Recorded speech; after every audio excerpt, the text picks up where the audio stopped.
I'm Azizah Palubi Cahyoning Tias, and today I'll be presenting a grammatical analysis of one of the most emotional songs by Bruno Mars, entitled Talking to the Moon.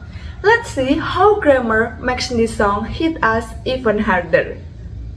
First, let's take a look at the lyric before we begin the analysis. Before we dive into the analysis, here's the lyrics of Talking to the Moon. As you can see, the song expresses deep loneliness and a longing to connect with someone far away. Through simple yet emotional lines like I sit by myself talking to the moon, Bruno Mars shows the speaker's hope, sadness, and sense of isolation. These lyrics may sound poetic on the surface, but they are actually rich in grammatical features, which we will now explore one by one. So now, let me introduce what this presentation will focus on. Song lyrics are not just artistic expressions, they also carry rich grammatical structures that shape the meaning and emotional flow. According to Halliday and Hassan in 1976, there are four major types of grammatical cohesion: reference, substitution, ellipsis, and conjunction.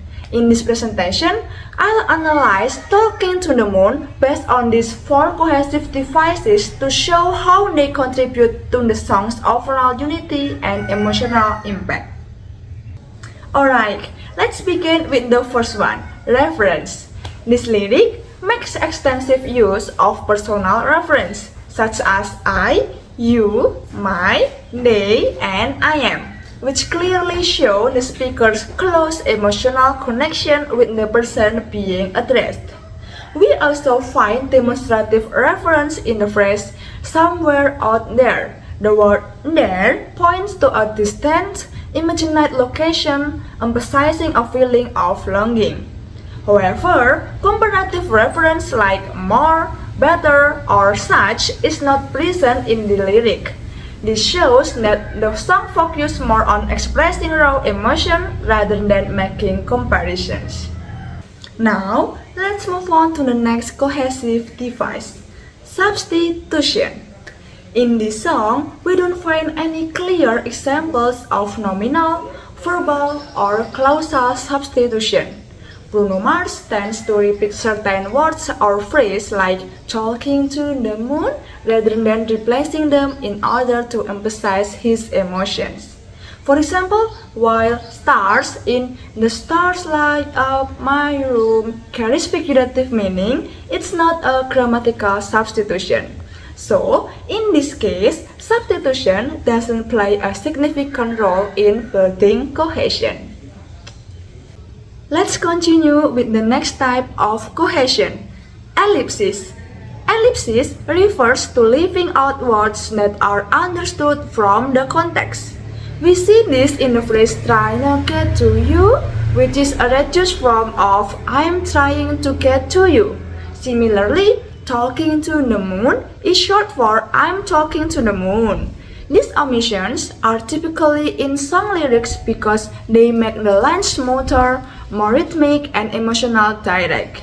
Now, take a look at how conjunctions are used in the lyrics. Conjunction connects ideas and maintain flow in a text. This song uses several conjunctions. First is additive like and in talking to the moon and trying to get to you. Second is adversative like but in but they don't understand, showing contrast. And the third is temporal, meaning is implied in at night when the stars light up my room. Thus, it's not a formal conjunction. These help organize the emotional journey in the lyrics. Now, let's wrap everything up in the conclusion. To wrap up the analysis, Talking to the Moon shows strong use of personal and demonstrative references, which help convey longing and emotional depth. Substitution is mostly absent as the song relies in repetition for effect. Ellipsis appears naturally in informal expression, while conjunction like and but provide clear transitions. Overall, the song's emotional power is supported by the subtle use of grammatical cohesion. And finally, here are the references I used for this analysis. This presentation is supported by the work of Halliday and Hassan in 1976 by the Azhar Grammar Research, and of course, the lyric of Bruno Mars Talking to the Moon. I think that's all for this presentation. Thank you so much for watching. I hope this analysis helped you realize that even emotional lyrics can teach us something about grammar. See you next time and bye-bye!